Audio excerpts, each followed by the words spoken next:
பாணியில் சேசிங், துப்பாக்கி முனையில் கைது, காரில் தப்பிய கொள்ளையர்களை விரட்டி பிடித்த போலீஸ் என பரபரப்பை ஏற்படுத்தியுள்ளது திண்டுக்கல் மாவட்டம் கொடைரோடு சுங்கச்சாவடி அருகே தனிப்படை போலீசார் செய்த தரமான சம்பவம்.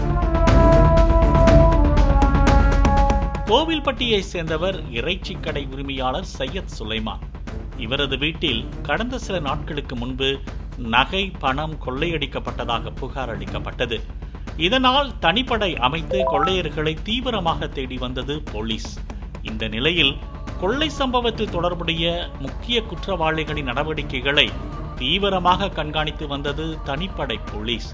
அப்போது திண்டுக்கல் தேசிய நெடுஞ்சாலையில் அந்த கொள்ளை கும்பல் பயணம் செய்து கொண்டிருக்கும் தகவல் கிடைக்க விரைந்தது தனிப்படை.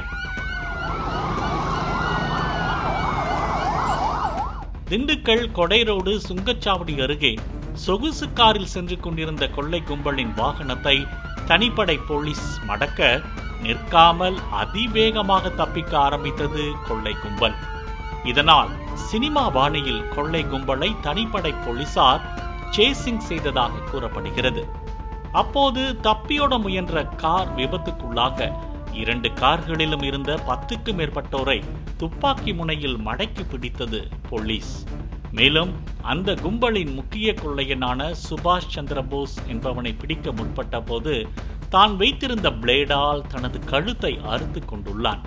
இரத்த வெள்ளத்தில் கிடந்தவனை மீட்ட போலீசார் சிகிச்சைக்காக திண்டுக்கல் அரசு மருத்துவக் கல்லூரி மருத்துவமனைக்கு அனுப்பி வைத்தனர்.